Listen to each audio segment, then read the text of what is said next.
Le Zoom Info sur Europe 1 et c'est donc reparti pour un tour avec un nouveau tour de vis sanitaire annoncé hier par le Premier ministre et le ministre de la Santé. Question sur l'impact que cela peut avoir. Est-ce que ces mesures sont vouées à durer dans le temps?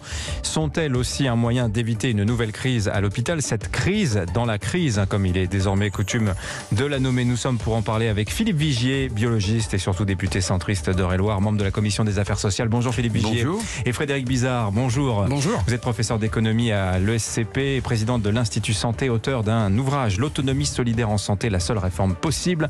C'est paru chez Michalon. Je commence avec vous, Frédéric Bizard, ce tour de vis sanitaire. Alors d'abord, vous n'êtes pas épidémiologiste, je ne vais pas vous poser des questions sur la dangerosité potentielle de cette cinquième vague. Merci.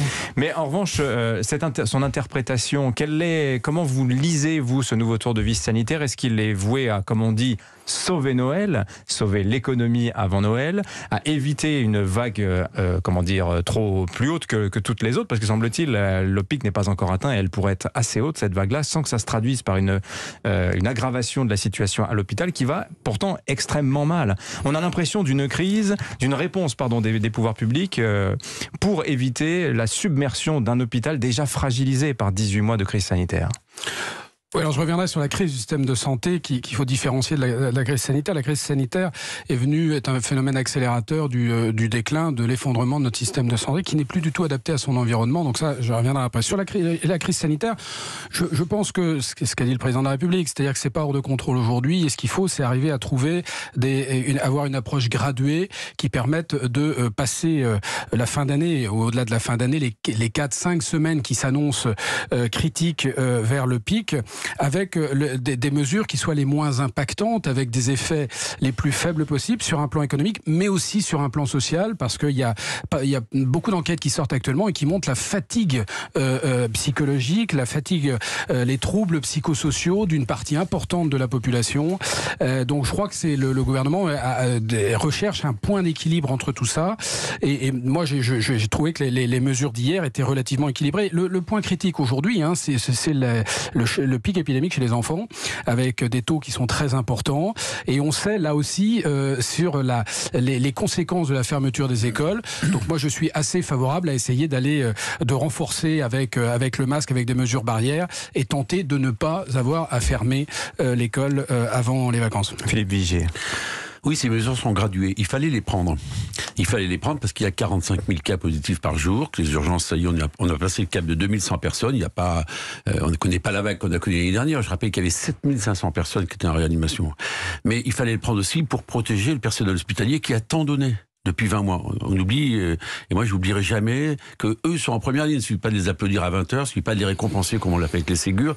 Il faut qu'ils tiennent. Et donc là, on sait qu'il y a ces fêtes de Noël qui sont un moment d'interaction sociale très forte. Il ne faut pas qu'on se cache la vérité. Il y a eu un relâchement, et le relâchement il est effectif. Il suffit de voir les terrasses à Paris, à La Rochelle, quand on regarde les photos, on voit ce qui se passe. Et ça c'est normal. Tout le monde mais c'est naturel.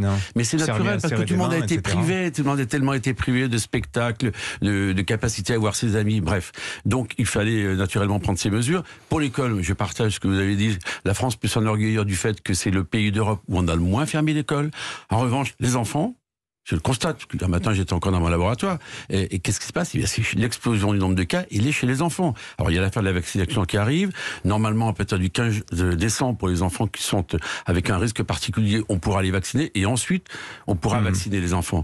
C'est le seul moyen, parce que on sait très bien que les enfants par définition, il y a des effusions avec les parents, les embrassades, les grands-parents, donc il y avait un vrai risque qu'il fallait essayer d'endiguer pour les fêtes de Noël. Je pense que ces mesures vont permettre de passer ce cap très difficile. Il faut le faire pour le personnel soignant, et il faut le faire parce qu'on ne peut pas aller plus loin.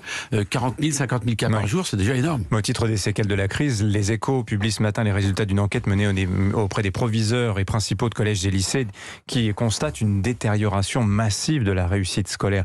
D'une certaine manière, c'est peut-être un semi-échec parce qu'on n'a pas fermé les écoles, ça n'empêche pas le niveau de baisser, l'anxiété des élèves de grimper, etc. aussi, Frédéric Bizard. Alors, encore une fois, je ne sais pas si on peut parler d'échec. La crise sans séquelles n'est pas possible. Non, mais la question, moi je crois qu'on rentre dans une nouvelle crise, qui est la crise post-Covid, même si on est encore dans le Covid, qui sont tous les impacts de ces confinements à répétition. On pourra refaire les leçons à tirer, et je pense qu'il faut en tirer, notamment pour le système de santé. Mais là, on a vraiment la gestion d'une crise sociale, d'une crise de ceux qui ont été dans les réanimations et qui sont affaiblis, de ceux qui ont eu un Covid long, de ceux qui ont décroché, des jeunes qui ont des troubles psychosociaux parce qu'ils se sont retrouvés enfermés. Bref, c'est toute cette crise-là, à mon avis, qu'il faut gérer et qui, je pense, faut pas gérer comme ça au fil de l'eau. Je pense qu'il y a un vrai plan à avoir, une vraie réflexion de fond sur la gestion de cette crise, entre guillemets, post-Covid, même si j'ai bien conscience que le Covid est encore là. Entrez dans les détails, justement, Frédéric Bizard. Qu'est-ce qui a échoué? Qu'est-ce que l'on a mal fait? Et qu'est-ce qu'il faudrait faire pour gérer... D'abord, on avait un système de santé qui n'était pas préparé, qui n'était pas assis sur la santé publique, c'est-à-dire une approche populationnelle qui est assise sur les soins, qui est assise sur les soins, en particulier les soins hospitaliers.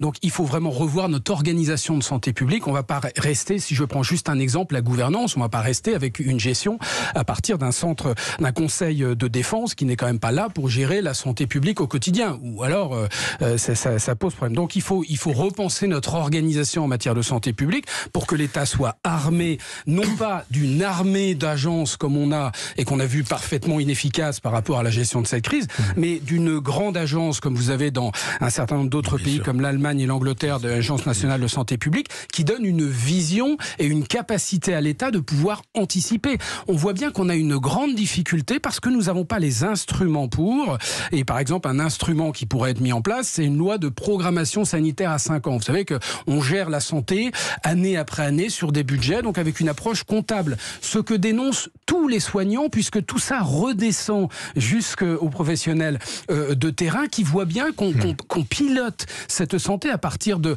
fichiers Excel, et ce qui est absolument répulsif pour eux. Oui. Voilà un exemple. Mais donc Philippe Vigier, vous partagez cette idée d'une planification. Écoutez, il faut un plan comme le ministère des Armées en a une. Là où vous avez raison, c'est que, vous savez, moi je suis l'auteur de 3 propositions de loi sur l'accès aux soins et une commission d'enquête parlementaire.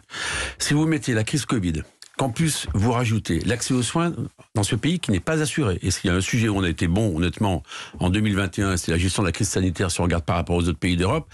Je ne vous dis pas ce qui va se passer dans les prochaines années sur l'accès aux soins, notamment la désertification médicale, parce que c'est un mot qui ne frappe pas la ruralité profonde, qui frappe également Paris. Dans Paris 20e, on a un problème de médecins. Donc on a une organisation générale complète à repenser. Les agences régionales de santé, il y a eu des dysfonctionnements absolument majeurs. Mais est-ce que c'est le moment d'engager ces réflexions de réorganisation? Il faut d'abord sortir de cette pandémie que nous vivons. Deuxièmement, il faudra poser rapidement, ça fera partie, me semble-t-il, des chantiers présidentiels, une nouvelle organisation. Quand vous voyez, vous avez Santé publique France d'un côté, de l'autre côté, vous avez la Direction générale de l'offre de soins. Troisièmement, vous avez un nombre absolument incalculable de directions qui s'occupent, jusqu'à d'ailleurs à Bercy, quand on regarde comment en matière d'organisation des soins on s'y prend. Et puis il y a ce cloisonnement public-privé qui continue d'exister, qu'il faudra faire sauter d'une façon ou d'une autre, parce qu'on ne peut pas continuer ainsi. On a bien été content d'aller chercher des professionnels du privé pour aider le public. Et d'abord, il y avait un très bel article dans le journal du dimanche, il y a 3 semaines, dans lequel on faisait état du fait qu'il manquait 135 000 professionnels de santé à l'échelle 2030. C'est l'affaire de l'État, c'est l'affaire aussi de collectivités comme la région, dont je rappelle que depuis 2004, la compétence en matière des formations sanitaires et sociales leur a été donnée pour former des infirmiers, pour former des aides-soignantes. On manque aussi de professions intermédiaires, de bac plus 5, de bac plus 6.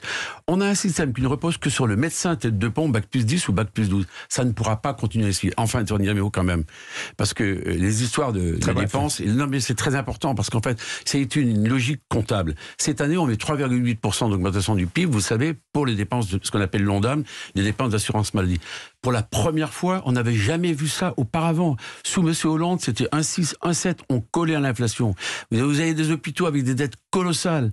Donc on met 20 milliards d'euros pour les aider à investir, donc il faut un plan. Je suis tout à fait d'accord avec cette idée, une programmation pluriannuelle à 5 ans, mais il faut un modèle organisationnel complètement nouveau à repenser. Si on ne fait pas cela, ça sera l'échec total. On marque une courte pause, on revient dans un instant dans ce débat sur le système de santé à nouveau mis à rude épreuve par cette 5e vague de Covid. À tout de suite. Europe 1.